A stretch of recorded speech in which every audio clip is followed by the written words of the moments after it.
He promised they'd be waiting right at the gate. "We'll all be there to greet you. The kids miss you so much." But when I walked out into arrivals, dragging my little red suitcase behind me, there was no one, no waving hands, no familiar voices, just the noise of other people's families. I stood still for a moment, pretending I was just giving them a minute.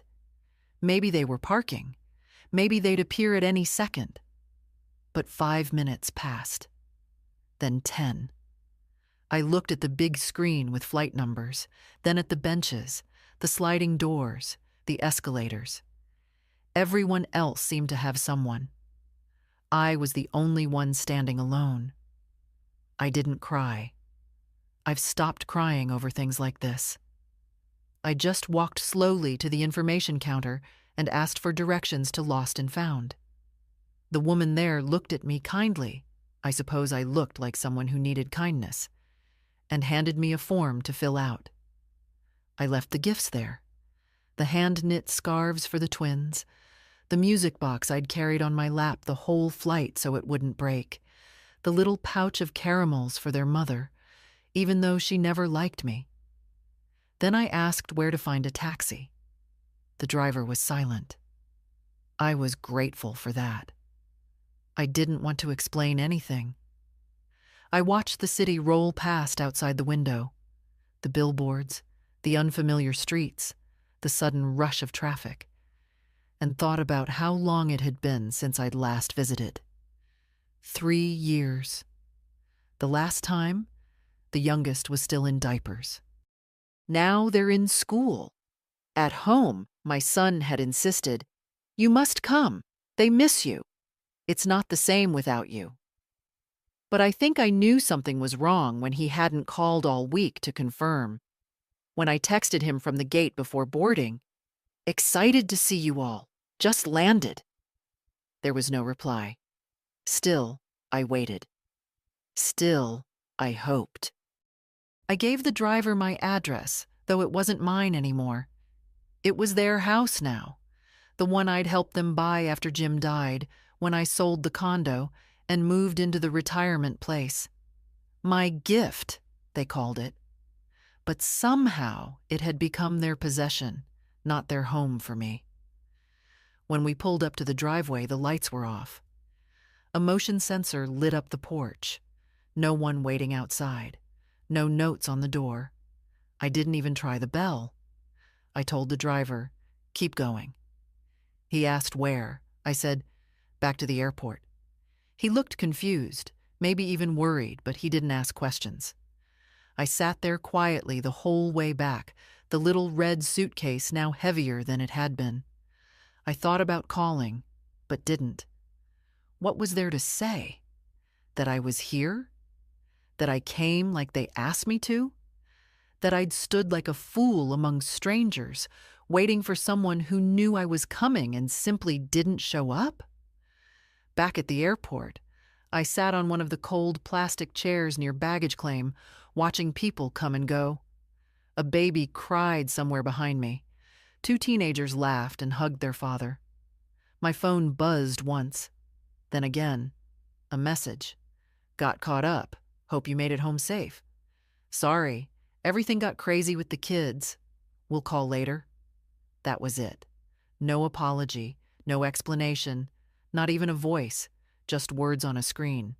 I didn't answer. Instead, I got up, picked up my suitcase, and walked to the information desk again. "Can I leave a note for Lost and Found?" I asked. "Of course," the clerk said. "What should it say?" I wrote slowly, carefully. "For the Thorns. Red bag. Gifts inside. Left behind." Then I called a different taxi. One that would take me home. Not to them. To me. The house was still dark when I got back. My neighbor's porch light blinked on for a second as I passed. Motion sensors again. I unlocked my door, stepped inside, and stood there for a while without turning on the lights. The silence was thick, familiar. I knew it would be like this. I just hadn't thought it would hurt so much. I put the kettle on. Not because I wanted tea, I didn't. But because the whistle, when it finally came, would remind me that something still answered when I called. While I waited, I opened the coat closet. There was still a dent in the wall from where Jim once leaned his golf bag too hard. I never patched it. He was never a good golfer, but he loved the idea of it.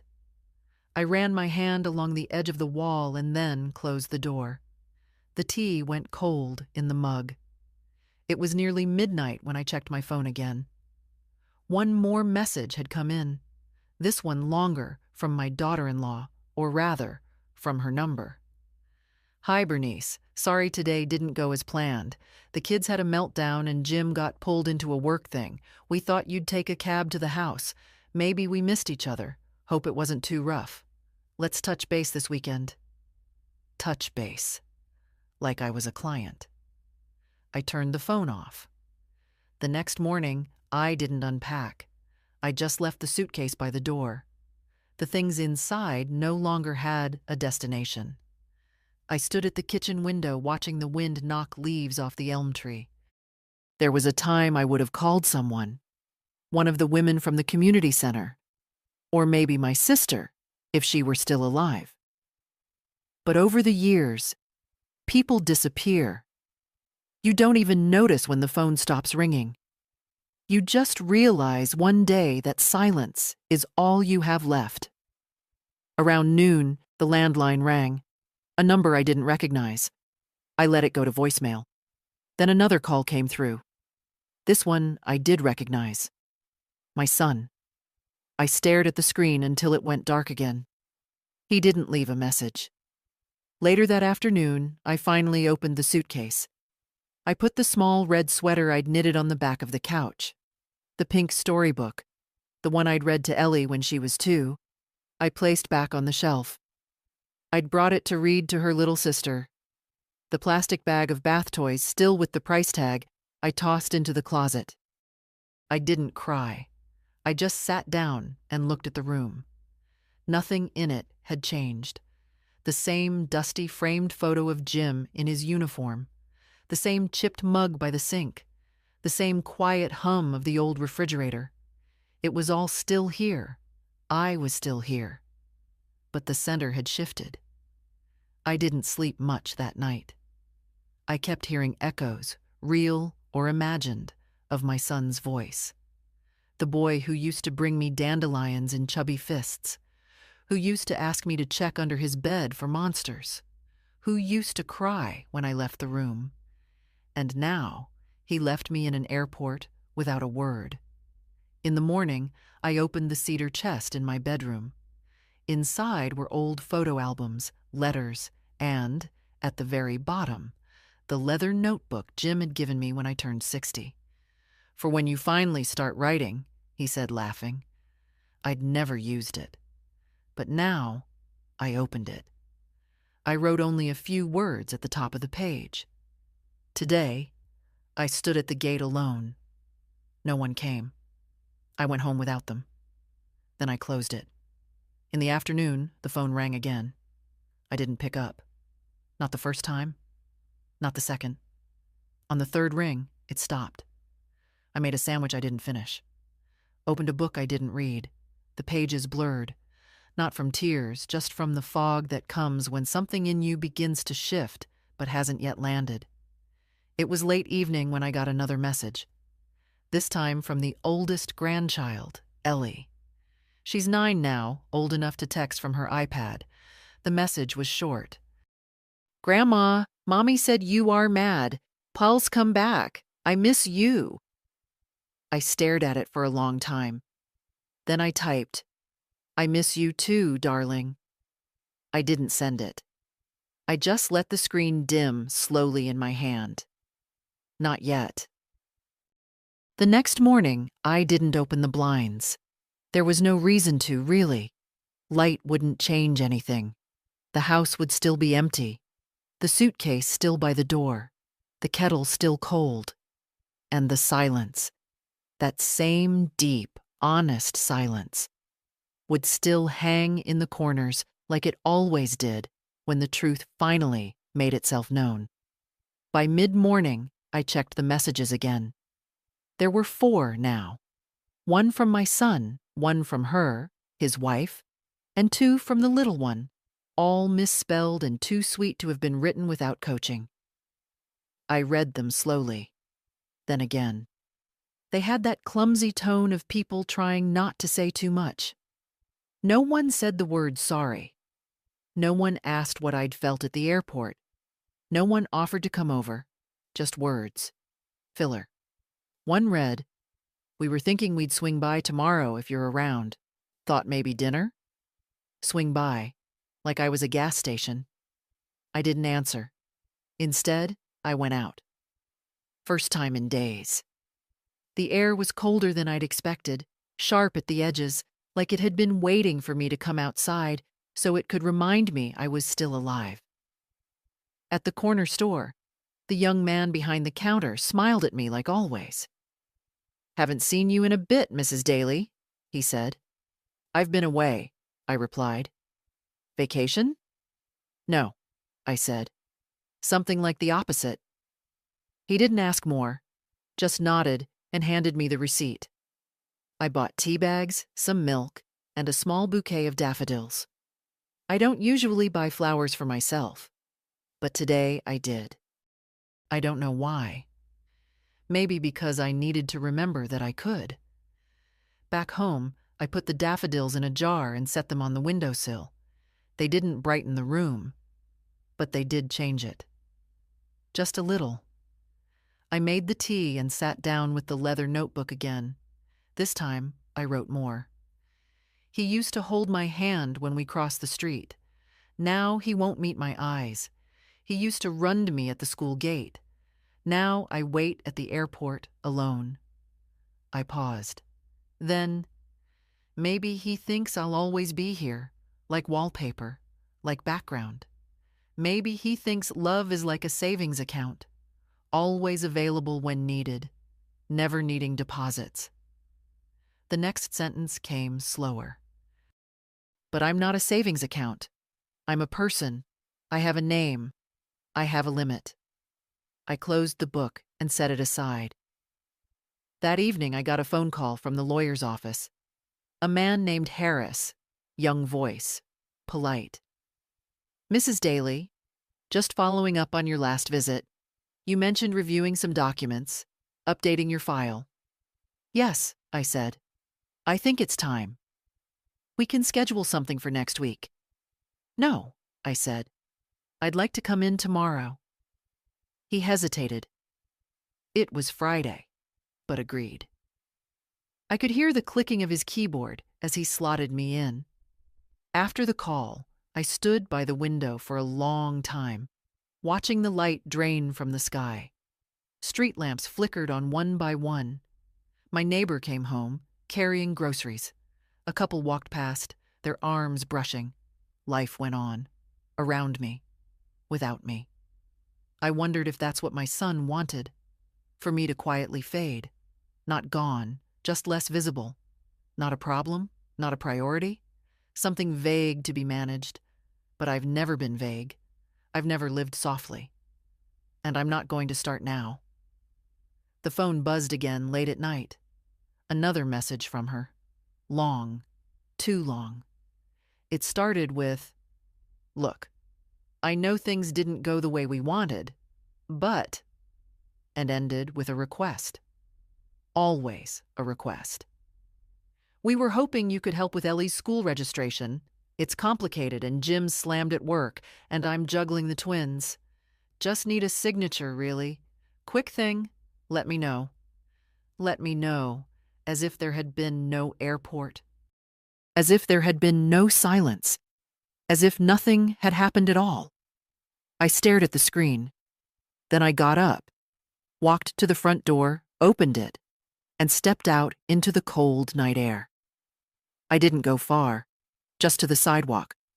But I stood there for a long time, staring up at the stars, not wishing, just remembering who I was. The lawyer's office smelled like old carpet and eucalyptus. I sat in the leather chair across from his desk, my coat still on. It wasn't cold inside, but I wasn't staying long. Mr. Harris, early 30s, sharp part in his hair, the kind of man who called you ma'am but never looked quite sure how old you were supposed to be. Clicked through something on his screen. "So," he said, "you wanted to review your current file, particularly the beneficiaries?" "Yes," I said, "and make changes." He blinked once, then nodded. "Of course. Just to clarify, this is for your primary will, yes?" I nodded. He turned the monitor slightly so I could see. "As of now, your son is listed as sole beneficiary, with a secondary clause directing funds to the grandchildren should he predecease you. You also have a durable power of attorney document in his name, effective immediately." "I'd like to revoke that," I said. He looked up. "I want full control reinstated immediately. No shared access, no co-signature rights." "I see," he said quietly, tapping a few keys. "And the beneficiary?" I didn't answer right away. The words had weight, but I'd already carried them all the way here. "I'd like to remove him." "All right. And I'd like to name a different primary. My granddaughter, Eleanor Daly." "She's 9. Is that a problem?" "No," he said, already typing. "We'll just structure it as a living trust in her name. You'd retain control until your death, or unless otherwise directed. We can also add a clause for education and housing expenses should you wish the funds to be used that way before she turns 18. I nodded. "That sounds good." The rest was procedural: paperwork, signatures, brief explanations. But something changed in me with each document I signed.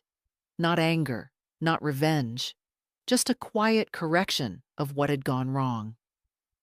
An hour later, I stepped out of the office into the afternoon sun, squinting at the brightness. I hadn't noticed how warm the day had gotten. I stopped at a bakery on the way home, bought a small loaf of sourdough and a tiny chocolate tart. The girl behind the counter smiled and said, "Treating someone special?" "Yes," I said. "Myself?" She grinned. "Good. About time." At home, I opened all the windows. The air smelled like something new, like fresh paint, like pages being turned. I didn't check my phone until evening. There were more messages, from both of them now. My son's tone had changed, less casual, more clipped. "Mom, we need to talk. There's been some confusion. Please answer." Confusion. That word again.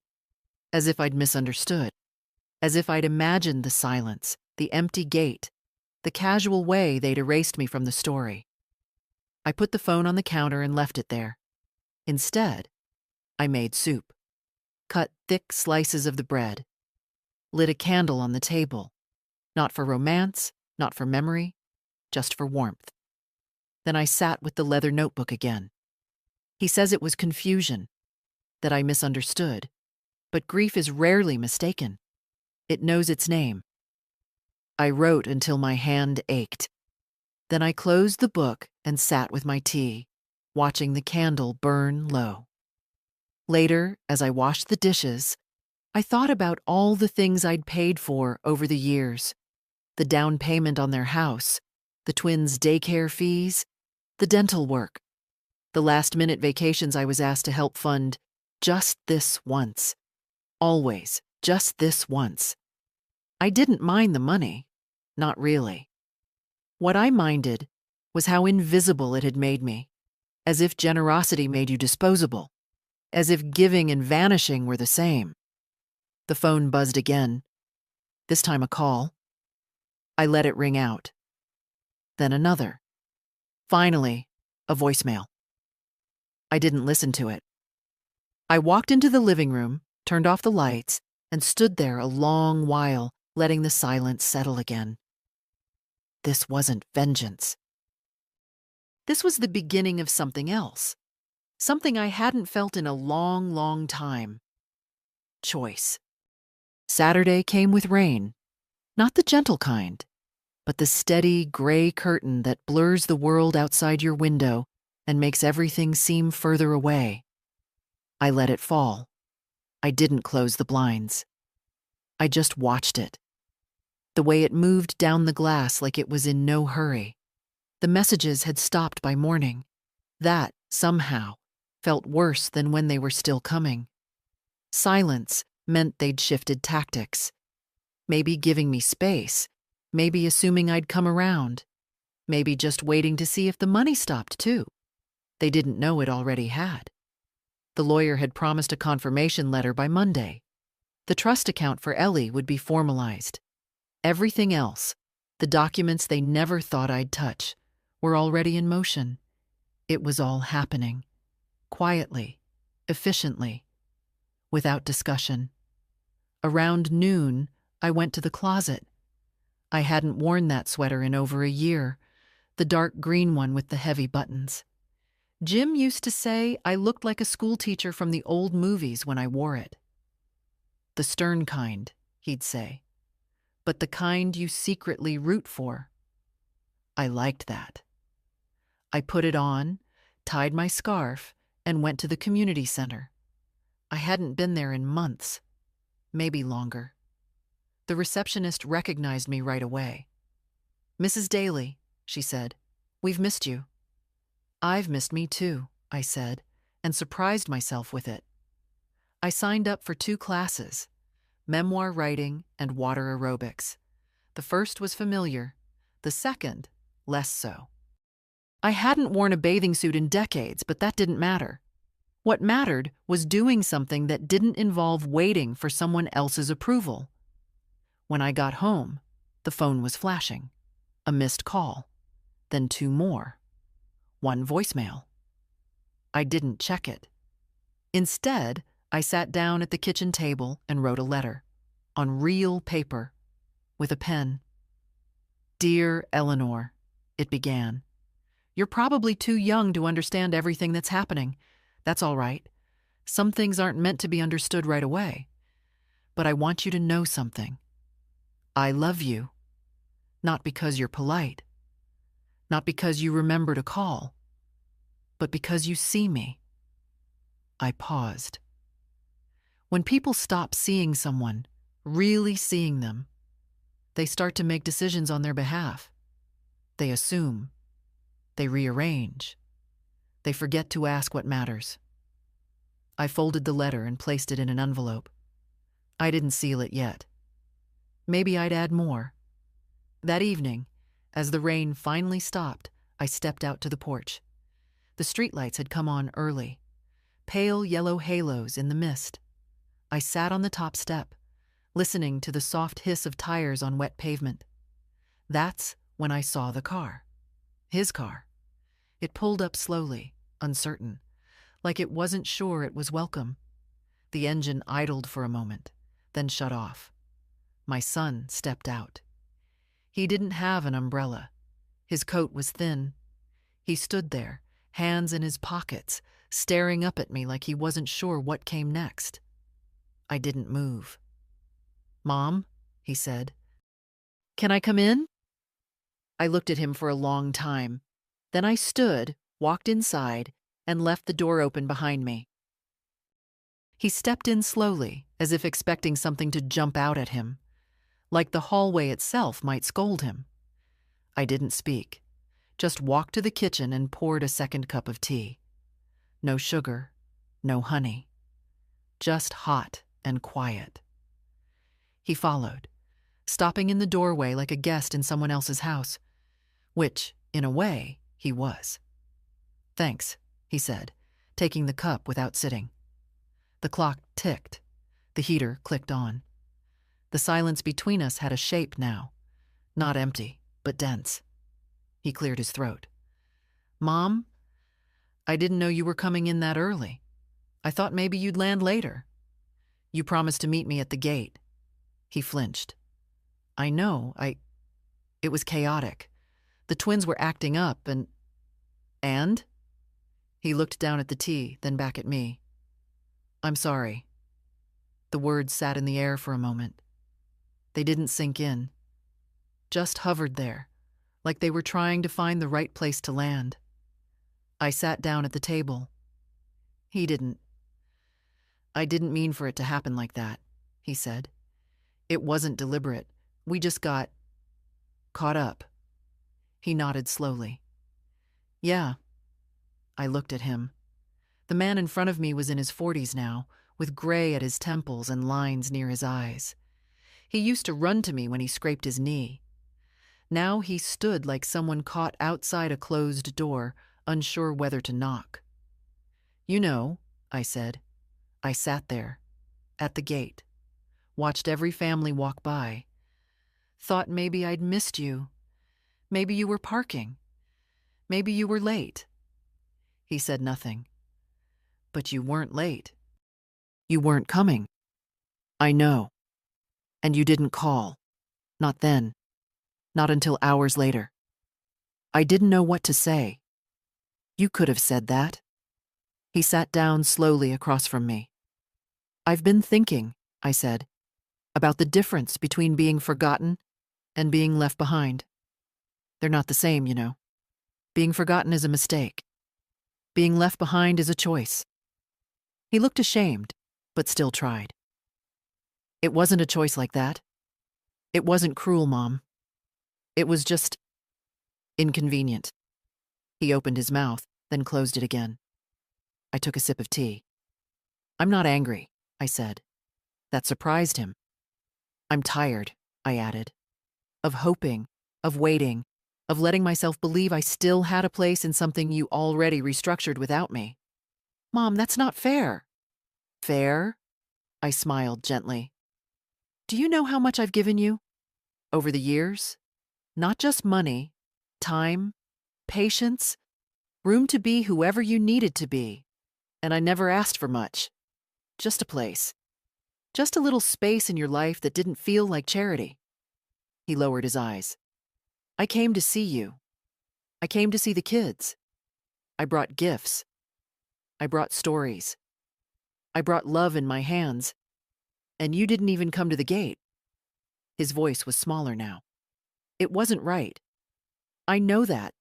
And I'm scared I've messed it up too much to fix. I looked at him for a long time. Then I said, That's not up to you. He raised his head. It's not about what you want to fix. It's about what I want to keep. I stood, walked to the counter, and picked up the envelope I'd left there. The letter to Ellie. He didn't ask what it was. I held it in my hand like a weight I'd decided not to carry anymore. Then I said, It's late. You should go. He stood, unsure, like a man waking from a dream he hadn't realized was a nightmare. I'll call, he said. You can try. And I closed the door behind him before the rain could follow him in. The next morning, the rain was gone. The sky was washed clean, like a sink finally rinsed after a long night's meal. The quiet was different today. Not hollow, not bitter. Just quiet. I made oatmeal and stirred in too much cinnamon, the way Ellie likes it. Then I sat down at the table and ate it slowly. It didn't taste the same, but that wasn't the point. My phone stayed silent all day. I didn't mind. I spent the afternoon going through the old trunk in the guest room. Inside were things I hadn't touched in years. Newspaper clippings, postcards from Jim's business trips, a red scarf I'd knitted when I was pregnant the first time. My hands remembered it before my eyes did. The loop of each stitch was familiar, like an old song coming back after decades. At the bottom of the trunk was a bundle of thank you cards, most unsigned, some from neighbors, one from Ellie, scrawled in pencil, backwards letters. Thank you for the books. You're my best friend, Grandma. That one I read twice. I added it to the same folder where I kept the new trust documents. Not because it was legal, because it mattered. In the evening, I sat at the desk and wrote another letter. This one wasn't for Ellie. To whom it may concern, it began, like something formal, even though it wasn't. If you're reading this, then you know I've made some changes. Financially, legally, personally. These weren't done in anger. They were done in clarity, in response to behavior I can no longer excuse. I paused, then wrote, "There is no obligation between parent and child to maintain a relationship once dignity has been removed from the table. Love is not automatic. It's not a debt or a favor. It's a daily choice, and it should never have to beg." I didn't sign it. Some things are more powerful unsigned. The next day, a package arrived. No note, just a box with a few of the gifts I'd left behind at the airport. The scarves, now wrinkled. The music box. One of the bath toys. It felt like a gesture. Maybe guilt. Maybe a silent offer to wipe the slate clean. I didn't return the box, but I didn't open it either. I just slid it under the coffee table. That afternoon, I walked to the park. There were children playing, a couple walking their dogs, and an older woman reading on a bench. I sat beside her without asking. She didn't look up. After a few minutes, she said, "You're the lady who used to run the community newsletter, aren't you?" "I was," I said. She closed her book. "My name's Carla. I used to read your columns. You always wrote like you were talking to someone you missed." I smiled. "Maybe I was." She nodded. "Well, you made a lot of us feel seen, even on bad days." We sat a while longer. No need for introductions. Sometimes women our age don't need the whole backstory. We can read pain like Braille. "Before I left," she said, "if you ever feel like writing again, I run a local blog. Nothing fancy. But your voice would matter." I told her I'd think about it. And I meant it. That night, I lit a candle and placed it next to the leather notebook. I didn't write anything new. I just read the pages again, one by one. Every line like a step out of silence. When I got to the first page, I wrote one more thing. She wasn't bitter. She was just done pretending it didn't hurt. The phone rang on Monday morning. I let it ring twice before answering, not out of spite, just to remind myself I didn't owe anyone urgency anymore. "Mom," he said. His voice was different, not soft, not angry, careful, like someone rehearsing their lines. "Hi," I said. I wanted to check in, see how you're doing." I looked out the window. The daffodils were still alive. One petal had curled at the edge. "I'm fine," I said. Long pause. "Listen, about everything that happened, I know." He exhaled like he was about to launch into a speech, but I cut in before he could start. "You don't need to explain," I said. "I was there. I want to make it right." "That's the thing, Jim," I said. "You can't make something right if you still think you didn't really do anything wrong." He was quiet. "Did you know Ellie wrote me?" I asked. "No," he said cautiously. "She didn't tell me. She said she missed me, that's all. Just 3 words. No excuses, no fixing, just honesty." He didn't reply. That's what I needed. Not big apologies, not performances, just the truth. "I didn't think you'd react like this," he said finally. "That's because you stopped seeing me," I said gently. "Not out of malice, just convenience. I didn't mean. I know you didn't. That's what makes it worse." Silence again. Then, "So where do we go from here?" I didn't answer right away. "I'm still thinking about that," I said. He sighed. "I get it." Before he hung up, he added, "I'll tell Ellie you said thank you." I didn't, but I let him think I did. That afternoon, I went to the community center. The writing class had started without me. 12 women, most with white hair and stories written in the folds of their skin. The instructor looked surprised. "You joining us, Mrs. Daly?" "Yes," I said. "I think it's time." We sat in a circle and read a prompt aloud. "Write about a place you used to love but no longer visit." Everyone began scribbling. I stared at the blank page for a long time. Then I wrote, "Arrivals, Gate 9, where I used to expect someone to come for me." I didn't share it out loud. Some things you write just to survive the remembering. After class, a woman named Ruth walked beside me to the parking lot. "You're new," she said. "But not new, new." "I've been away," I said. She nodded. "I figured. You've got that look. Like someone who just came back from somewhere they didn't want to leave." We stood by our cars. "Ever want to just drive and keep going?" she asked. "All the time," I said. She smiled.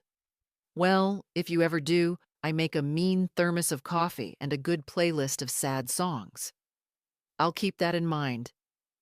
When I got home, the house smelled like itself, like old wood and tea bags, and something warm that wasn't food. I changed into my thick socks and made toast. The phone buzzed again. A message from Ellie. This time, a photo. Her holding the scarf I'd made. "I love it. It smells like you." I sat with that message for a long time. Then I texted back. "You'll always have that smell, darling. It's called love."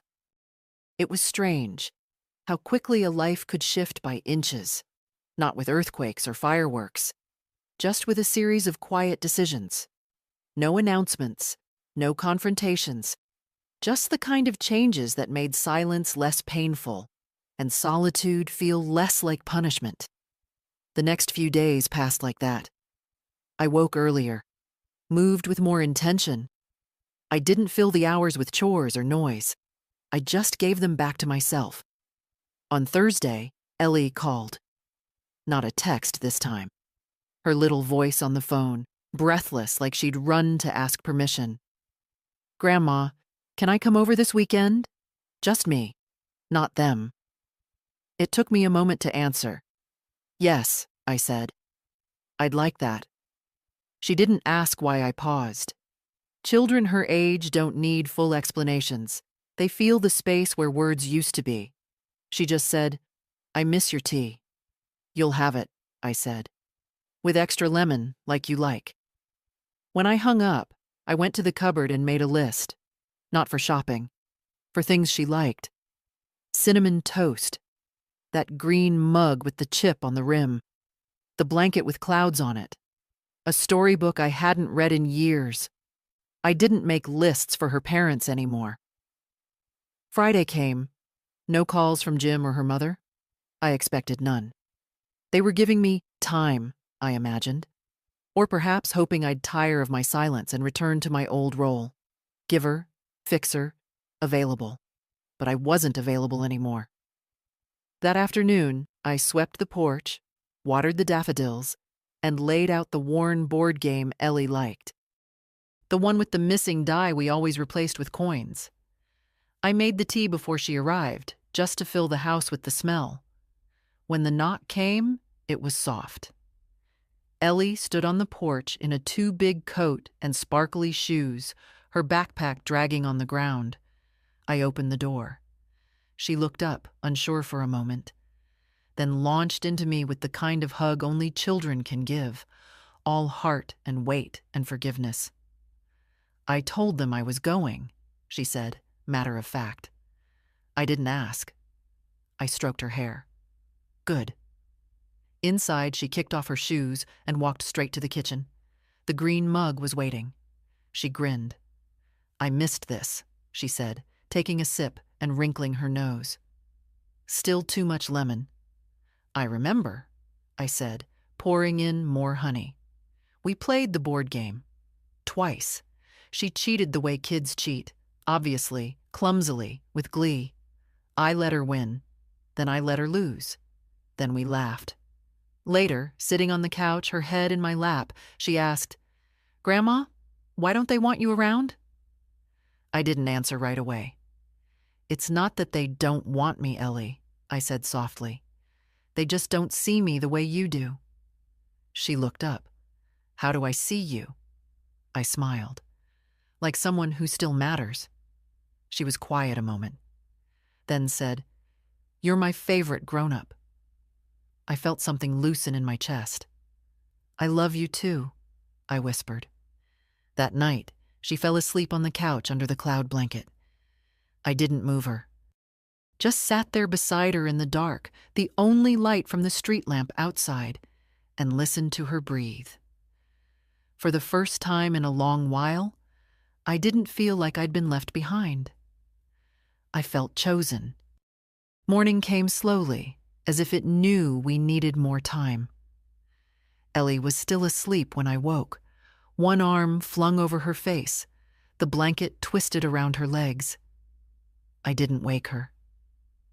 I just stood there for a moment, watching the rise and fall of her breath, remembering what it was like to have small children in the house. That soft chaos, that weight of being needed. I made breakfast quietly, toast, apples, and warm milk. When she shuffled into the kitchen, hair a mess and eyes half closed, she grinned. You always have the good apples, she said, climbing onto the chair. I picked them myself, I said. From the grocery store? She asked, smirking. I didn't answer. Just slid the plate toward her and watched her eat like a bird, one bite from everything, finishing nothing. After breakfast, we sat on the porch with the puzzle she'd brought, a cardboard castle, half the pieces already worn soft from too much love. I brought it, she said proudly, because I wanted to do it with you. We worked slowly, no rush. The sun was warm on our knees. She asked questions, the kind only children ask when they feel safe. Did you have friends when you were my age? A few. Did they forget you too? The question wasn't meant to wound. It was just curiosity, unfiltered and real. Some did, I said. Some stayed. She nodded solemnly, placing a corner piece. I'll stay. I didn't speak. I couldn't. I just placed the next piece and let her words land softly inside me. By midday, we were sitting with lemonade and slices of bread spread with strawberry jam. She licked hers carelessly, like it might run away if she didn't keep up. When do I get to come live with you? She asked suddenly. I laughed. Live with me? Yeah, like full time. I reached over and wiped a bit of jam from her chin. You belong with your parents, sweetheart.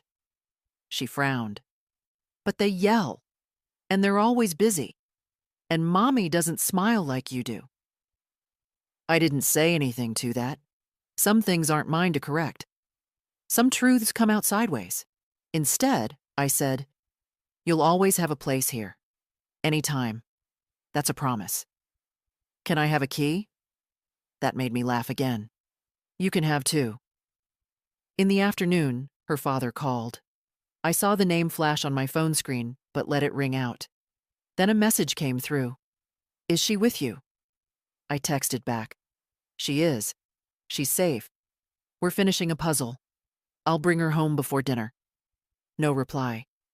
Ellie noticed. Are they mad? I shook my head. They're just surprised. She thought about that. You surprise people a lot? Not as much as I used to. Well, you surprised me, she said. How? You're stronger than I thought. That stayed with me.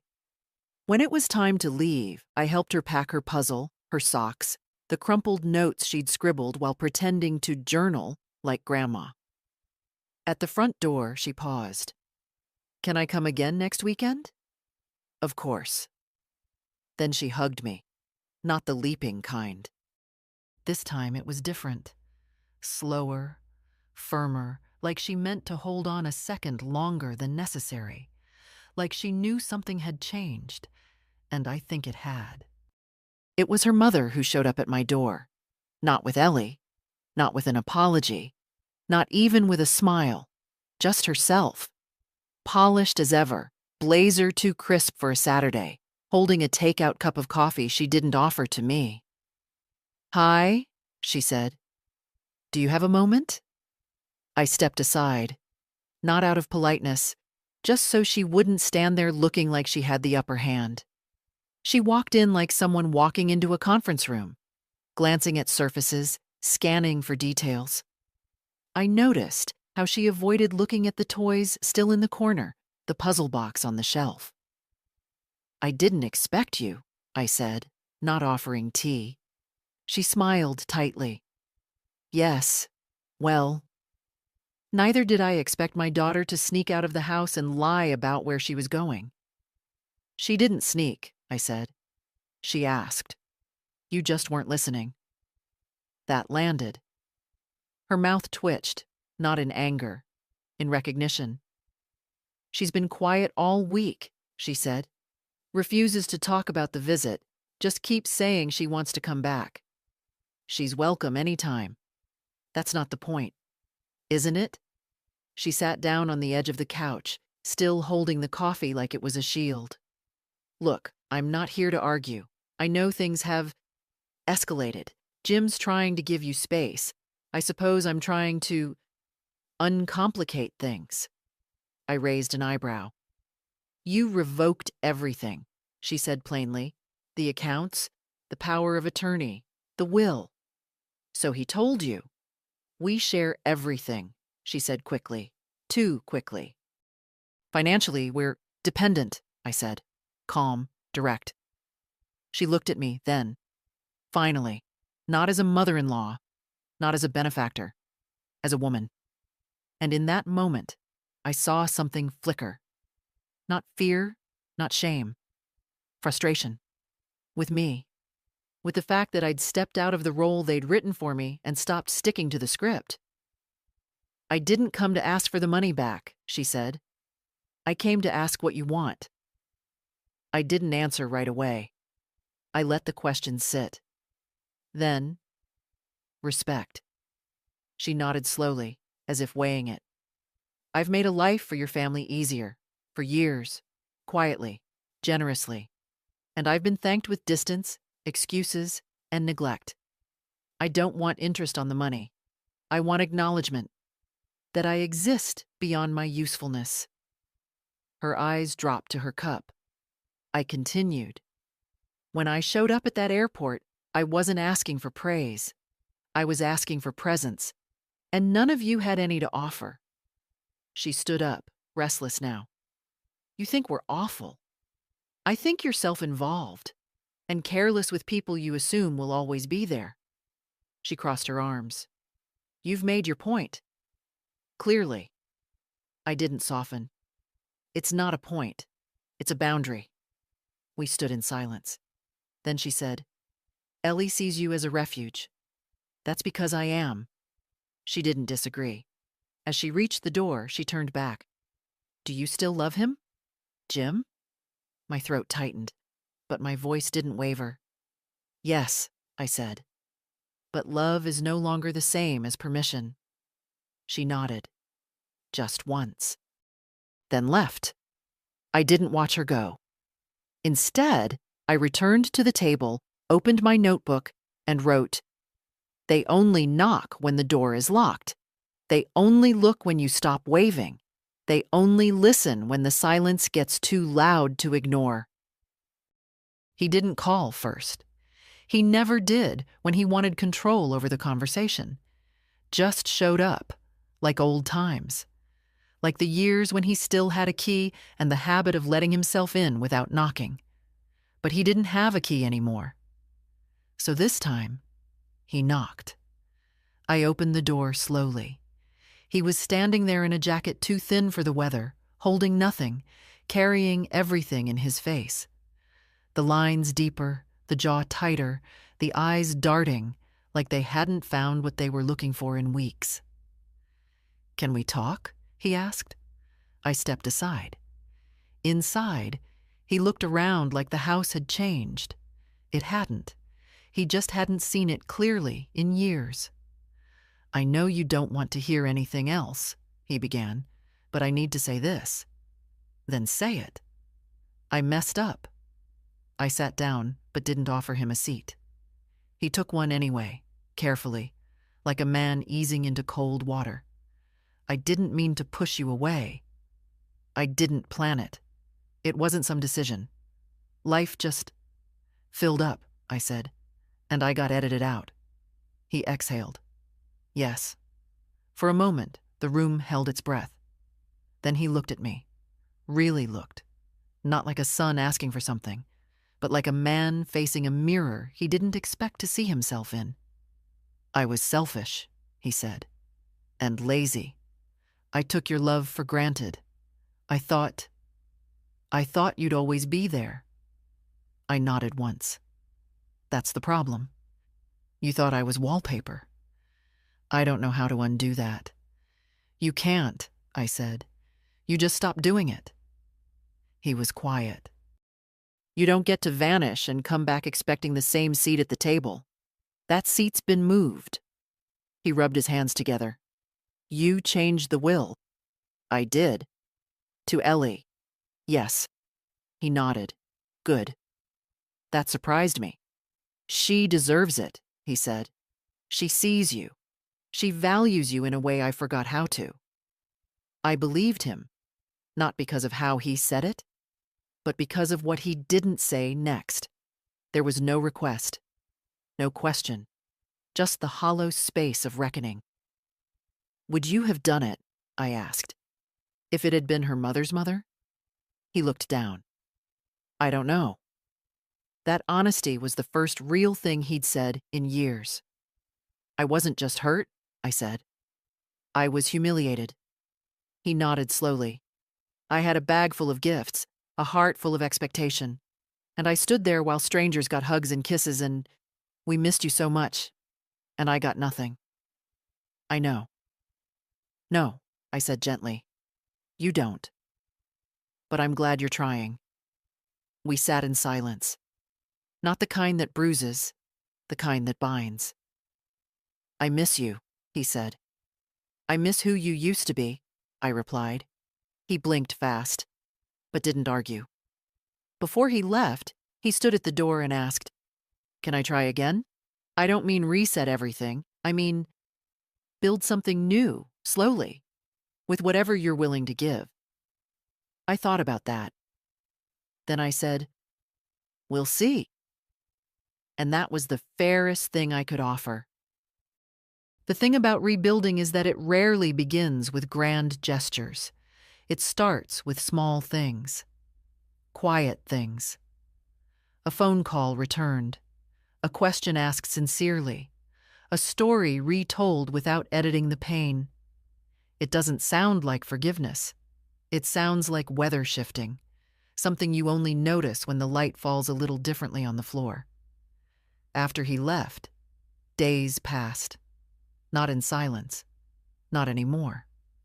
He sent one message each evening. Nothing dramatic. Just a line or two. "Saw daffodils today. Thought of your windowsill." Or, "Ellie told me she beat you at the coin game. I suspect cheating." I didn't always reply. But I read them. Everyone. Ellie came again that weekend. This time her parents walked her to the porch together. They didn't come in, and I didn't invite them. But I saw it in their posture. They understood now that entry had to be earned. Ellie ran into my arms like we hadn't just seen each other 6 days ago. "I brought something," she said, pulling a folded paper from her coat. "We had to write about someone strong." She handed me the page. The writing was crooked, full of corrections, but the words were hers. "My grandma is strong because she knows when to say no and when to say, 'Come in.' She knits and tells the truth and always makes you feel like your heart has a warm place to sit." I folded the paper carefully and put it in my notebook between the pages where I had written about arrivals and absences. That evening, she asked, "Do you think Daddy will ever really say sorry?" He already has, I said. But that's not the same as understanding. Will he understand? I don't know, I said. That's up to him, not me.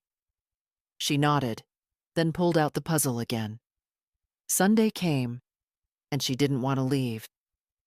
I could stay forever, she whispered as I buttoned her coat. I'd let you, I said. But you need to see if they've learned to listen yet. She kissed my cheek. Will you still be here next weekend? I'll always be here, I said. But one day you won't need me in the same way. I'll still want you, she said. That night, alone again, I reread her letter.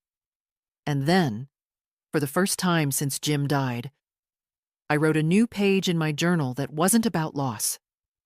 Today, I was remembered. Monday brought an envelope from the lawyer's office. Final confirmation. The trust was active, the documents settled, the changes recorded.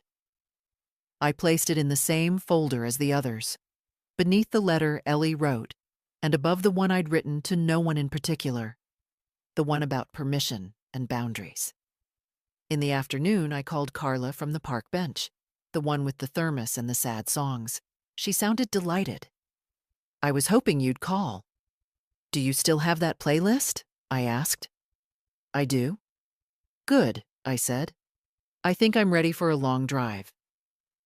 We met the next day at the edge of town. I brought sandwiches. She brought music and stories about her second husband, who was apparently nicer than the first, but worse at cooking. The highway stretched ahead of us like a ribbon waiting to be unraveled. I don't know where we're going, she said. Neither do I replied. And it felt right. We drove for hours, talked about our children, our regrets, our best recipes, the names we wished we'd given our daughters, laughed about the men who didn't deserve our best years, grew quiet when the mountains started. At one point, she turned down the music and said, "Do you think it's too late to start again?" I looked out the window. No, I said. But I think it's too late to stay silent. She nodded, and we didn't say much after that. We returned late, headlights sweeping the drive like old friends checking we'd made it home. The porch light was still on, automatic, but comforting. I thanked her, hugged her, and told her I'd come again. Inside, the house smelled like lemon and wool. Familiar and honest. I sat at the table and opened the leather notebook. Starting again doesn't mean pretending nothing happened. It means building something honest on top of what broke. It means remembering the pain without inviting it back in. Then, below that, I wrote one final line. I wasn't abandoned. I was delayed in being found. The invitation came in the mail.